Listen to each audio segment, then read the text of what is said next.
Baik, sebelumnya Assalamualaikum warahmatullahi wabarakatuh. Lagi dan lagi channel YouTube saya hanya untuk digunakan untuk mengupload tugas video saja. Tapi tidak apa-apa. Baik, mohon izin sebelumnya saya akan memperkenalkan diri saya. Saya Haurun Syekh Anastasia dengan NIM 111221145 dari program studi manajemen. Mohon izin Bapak, saya tidak menggunakan background Indira ataupun saya tidak juga menggunakan PPT, tapi saya berharap sekali bahwa mudah-mudahan apa yang akan saya sampaikan di video kali ini dapat dimengerti oleh Bapak, juga untuk yang lain mungkin jika melihat video ini. Jadi di sini saya akan membahas tentang materi rekrutmen dan seleksi. Jadi apa sih tujuan kita belajar ini untuk seorang mahasiswa? Yang pertama, di sini memahami konsep dasar rekrutmen dan seleksi. Yang kedua, mengetahui proses rekrutmen dan seleksi secara sistematis. Ketiga itu ada mengidentifikasi metode-metode yang digunakan untuk rekrutmen dan seleksi. Lalu selanjutnya ada menilai efektivitas proses rekrutmen dan seleksi dalam sebuah perusahaan atau organisasi. Mahasiswa diharapkan mampu mempelajari atau menguasai prinsip-prinsip dan langkah-langkah yang diperlukan untuk melakukan rekrutmen dan seleksi karyawan secara efektif dan efisien. Apa sih pengertian rekrutmen? Jadi rekrutmen adalah proses mencari dan menarik kandidat yang memenuhi syarat untuk mengisi sebuah posisi kekosongan dalam organisasi atau perusahaan. Yang pasti kekosongan karyawan atau posisi, bukan kekosongan hati. Fokus utama dari rekrutmen adalah menciptakan pool atau kumpulan pelamar yang kompeten sehingga perusahaan memiliki pilihan terbaik dalam proses rekrutmen atau seleksi. Selanjutnya, tujuan rekrutmen. Yang pertama adalah mendapatkan kandidat terbaik. Tentunya nggak ada perusahaan yang asal-asalan milih orang yang dijadikan karyawan. Pasti di situ juga akan merugikan si perusahaan itu sendiri. Jadi perusahaan akan melakukan atau memilih kandidat terbaik dengan proses rekrutmen ini. Yang kedua ada memenuhi kebutuhan tenaga kerja. Yang ketiga ada menekan biaya turnover. Lalu yang keempat ada meningkatkan citra perusahaan sebagai employer of choice. Rekrutmen bukan hanya soal mengisi posisi, tetapi juga menawarkan kualitas sumber daya manusia jangka panjang dan reputasi perusahaan di mata pencari kerja. Selanjutnya ada sumber rekrutmen. Dari mana aja sih kita bisa tahu kalau ada kerjaan, atau dari mana aja sih kita dapat kerjaan, bisa cari kerja? Yang pertama ada tentunya internal, seperti promosi, mutasi, rekomendasi dari karyawan kerja gitu. Tentunya seperti orang dalam atau dari rekan kerja. Kadang ada orang yang bilang di sini tempat saya lagi ada lowongan nih gitu. Itu termasuk internal, tetapi nggak dikit juga perusahaan yang tidak memperbolehkan larangan untuk membawa orang. Itu banyak juga perusahaan yang seperti itu, karena itu juga menurut saya pribadi itu juga membuat sebuah lingkungan kerja yang kalau misal hanya untuk orang-orang terdekat aja juga itu menguntungkan mereka sendiri, tidak bisa membuka kesempatan untuk orang di luar. Yang kedua tentunya ada eksternal, dari luar yang pasti, seperti job fair, website lowongan, terus media sosial, terus lembaga pendidikan juga. Seperti job fair itu yang terkadang ada sebuah event yang dilakukan hanya untuk memberikan tawaran pekerjaan rame-rame, dilakukan di sebuah gedung atau di sebuah lapangan. Lalu website lowongan biasanya itu ada di sebuah website si perusahaan itu sendiri, contohnya seperti BCA, BRI, itu mereka punya website sendiri untuk lowongan mereka. Ada media sosial, tentunya di zaman sekarang itu banyak sekali media sosial yang dimanfaatkan untuk berbagi lowongan pekerjaan seperti Instagram, Telegram, Facebook, Twitter, dan lain-lain. Cuman balik lagi, kalau untuk itu kita juga harus berhati-hati karena banyak sekali oknum yang menggunakan hal tersebut untuk menguntungkan diri mereka atau digunakan untuk hal-hal yang tidak bertanggung jawab gitu. Lalu selanjutnya ada lembaga pendidikan, biasanya banyak sekali sekolah ataupun universitas yang menjadikan mahasiswa atau muridnya setelah lulus bisa bekerja gitu, banyak sekali. Nggak bisa dipungkiri untuk saat sekarang ini sangat susah untuk kita mencari kerja secara mandiri. Pasti secara tidak langsung kita banyak membutuhkan dukungan atau bantuan dari seperti ini ya. Lalu rekrutmen internal lebih cepat dan murah, so pasti, tetapi eksternal juga memberi peluang mendapatkan perspektif baru, pasti juga karena banyak juga, sangat mungkin lebih banyak orang dapat kerja dari eksternal daripada internal ya. Selanjutnya ada pengertian seleksi. Apa sih seleksi itu gitu? Seleksi adalah proses menyaring kandidat dari hasil rekrutmen tadi untuk mendapatkan yang paling sesuai dengan kebutuhan organisasi atau perusahaan. Tujuannya adalah memilih individu yang memiliki potensi terbesar untuk sukses dalam pekerjaan yang ditawarkan. Tentunya proses rekrutmen dan seleksi ini adalah hal yang paling penting untuk memastikan bahwa sang kandidat adalah seseorang yang kompeten di bidang yang dibutuhkan. Oke, selanjutnya itu ada tahapan seleksi. Yang pertama itu ada pemeriksaan lamaran. Apa sih pentingnya pemeriksaan lamaran ketika tahap seleksi? Penerimaan lamaran ini adalah tahap untuk seleksi untuk menyaring calon pelamar berdasarkan kualifikasi awal sebelum masuk tahap ke seleksi yang lebih lanjut.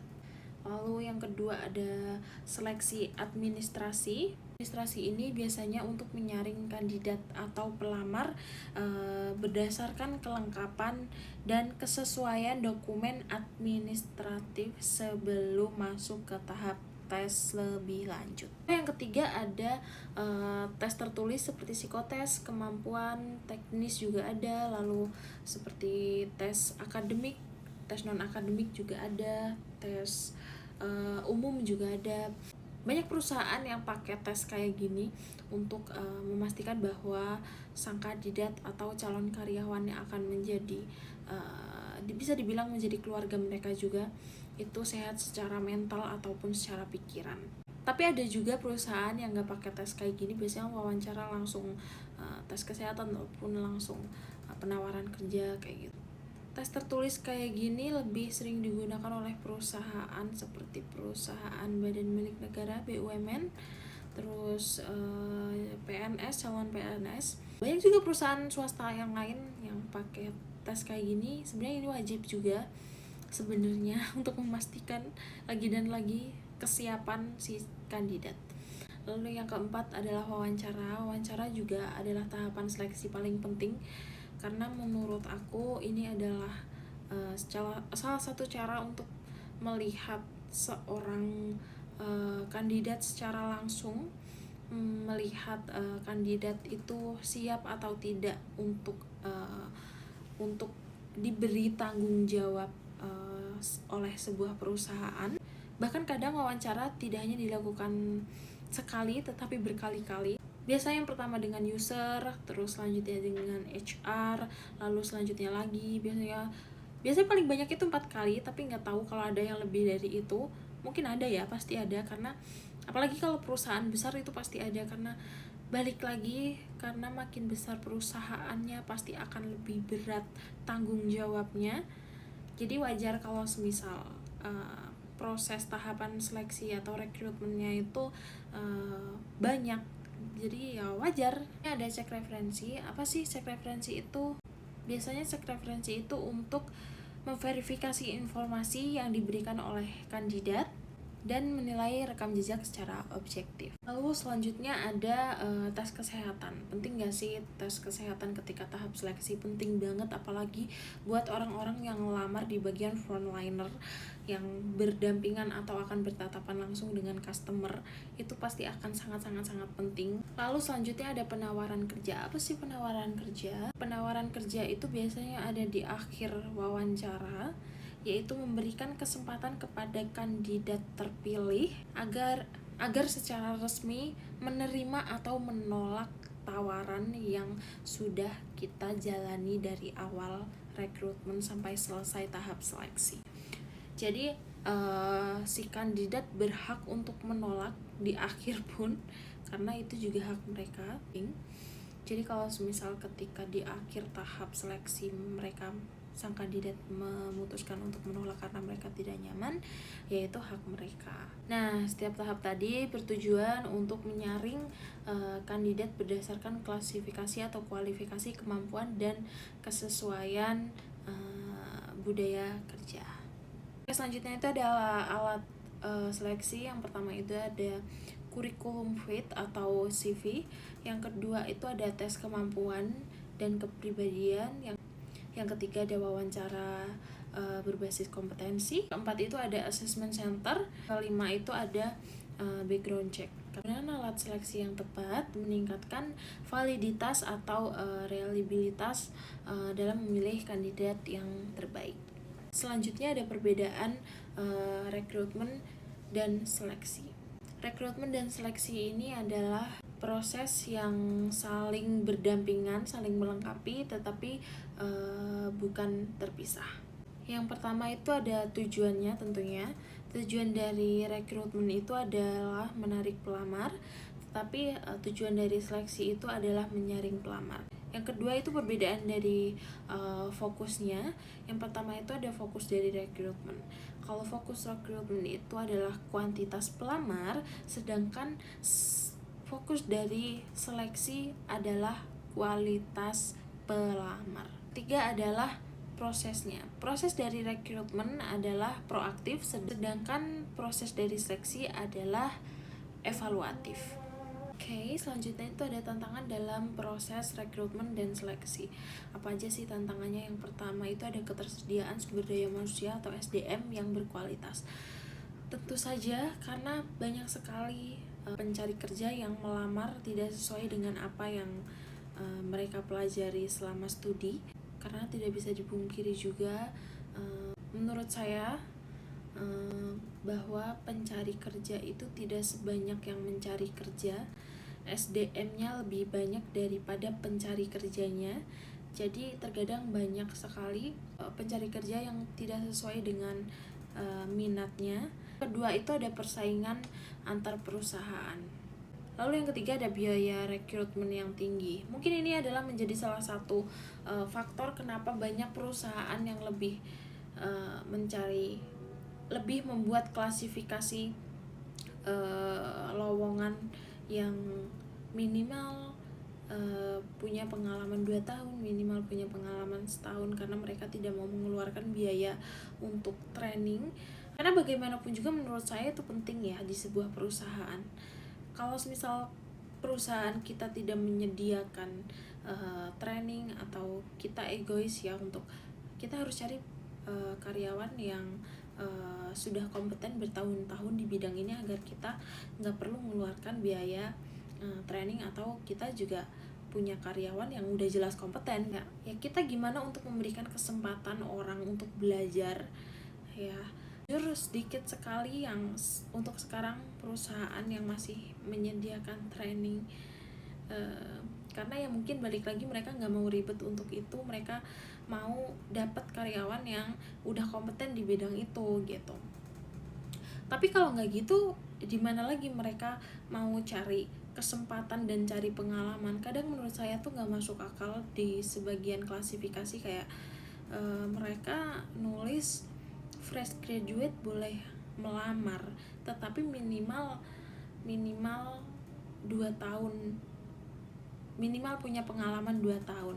Terus mereka cari pengalamannya di mana kalau misal mereka tuh dari baru aja lulus entah itu lulus sekolah atau mereka baru lulus kuliah, kecuali itu ditunjukkan untuk mungkin untuk yang sebelumnya studinya kelas karyawan gitu, mungkin iya mereka punya pengalaman. Cuman kalau untuk mereka yang kuliahnya reguler itu gimana mereka punya pengalaman 2 tahun sedangkan mereka itu kesehariannya untuk kuliah gitu. HR perlu mengembangkan strategi inovatif dan teknologi digital untuk menyesuaikan dengan tren pasar tenaga kerja. Lalu selanjutnya ada strategi efektif. Pertama itu ada employer branding. Yang kedua ada sistem ATS atau Applicant Tracking System. Yang ketiga itu ada kolaborasi dengan universitas, lalu evaluasi proses rekrutmen dan seleksi secara berkala.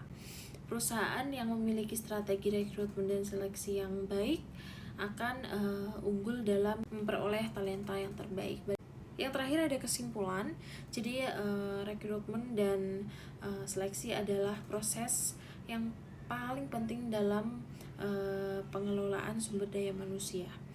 Proses harus sistematis dan objektif, lalu pemilihan metode yang tepat berdampak besar terhadap kualitas tenaga kerja yang direkrut. Sekian dari pemaparan atau presentasi saya kali ini. Sebenarnya kalau nggak salah ya minimal video itu 3-4 menit, tapi mungkin saya kebablasan, jadi saya mohon maaf. Tetapi saya berharap sekali kalau semisal Bapak mengerti apa yang saya sampaikan dan saya paparkan kali ini, karena balik lagi saya di sini juga belajar dan saya berusaha untuk menata kata-kata saya dari awal sampai akhir tadi, walaupun tidak sempurna, tapi saya belajar. Jadi mohon pengertiannya, jika ada salah-salah kata saya mohon maaf. Terima kasih. Assalamualaikum warahmatullahi wabarakatuh.